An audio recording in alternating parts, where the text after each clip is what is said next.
ఘటనలో ఎంతటి వారున్నా వదిలేది లేదనేది ఖచ్చితంగా కాల్ డేటా కూడా తీస్తున్నట్లుగా డిప్యూటీ సీఎం బట్టి చాలా స్పష్టంగా చెప్పారు.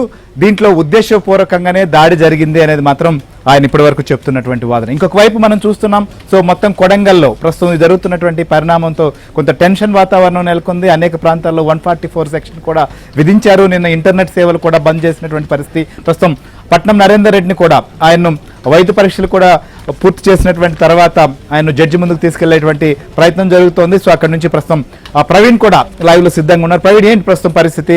సో ఆయన్ను కోర్టులో ప్రవేశపెట్టబోతున్నారా? ఏం జరుగుతోంది అక్కడ?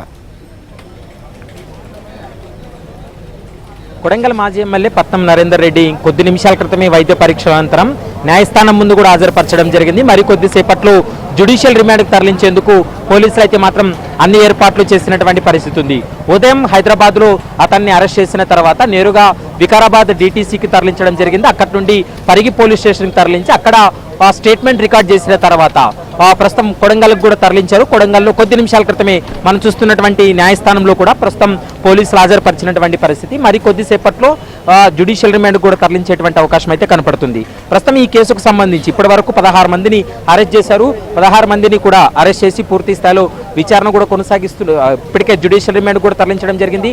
మరోవైపు ఈ కేసులో దాదాపు 50 మందికి పైగానే అనుమానితులు ఎవరైతే ఉన్నారో వారందరినీ కూడా ఇప్పటికే విచారించి వాళ్ళ స్టేట్మెంట్లు కూడా రికార్డ్ చేసినటువంటి పరిస్థితి ఉంది.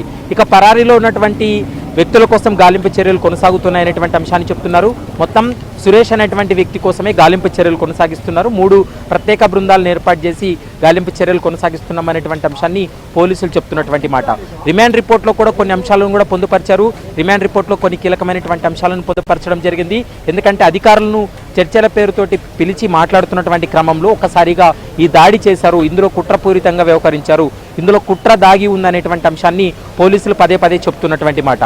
మరోవైపు ఈ కేసుకు సంబంధించి ఇంకా పరారీలో ఉన్నటువంటి వారు ఎవరైతే ఉన్నారో వారందరినీ కూడా త్వరలో అరెస్ట్ చేయబోతున్నాం.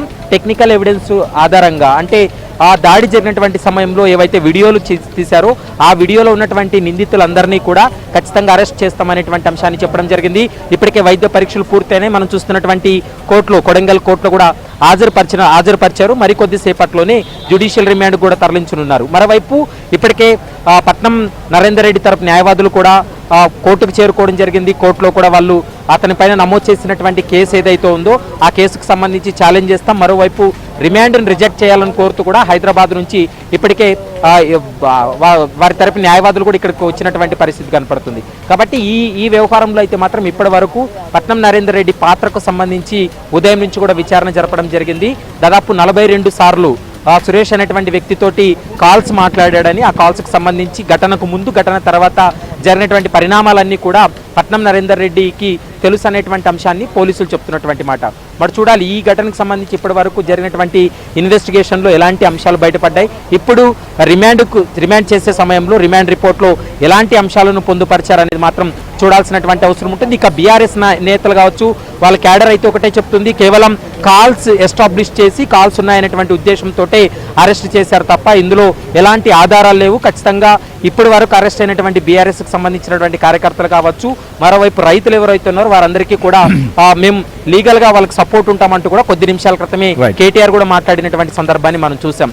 మరి చూడాలి ఇప్పుడు ఈరోజు అరెస్ట్ చేసిన తర్వాత జరిగినటువంటి పరిణామాల దృష్ట్యా మరికొద్దిసేపట్లో జ్యుడిషియల్ రిమాండ్కి తరలిస్తారు. ఇక పరారీలో ఉన్నటువంటి నిందితుల కోసం కూడా ఒకవైపు గాలింపు చర్యలు చేపడుతున్నామంటూ కూడా వికారాబాద్ SP కూడా స్పష్టం చేసినటువంటి సందర్భం కనపడుతుంది. కాబట్టి మరి ఈ రోజు పట్నం నరేందర్ రెడ్డి యొక్క రిమాండ్ రిపోర్ట్లో ఏ అంశాలను పొందుపరిచారు, అతని పాత్రకు సంబంధించి ఎలాంటి ఆధారాలు సేకరించారు పోలీసులు అనేది మాత్రం మరికొద్దిసేపట్లో క్లారిటీ వచ్చేటువంటి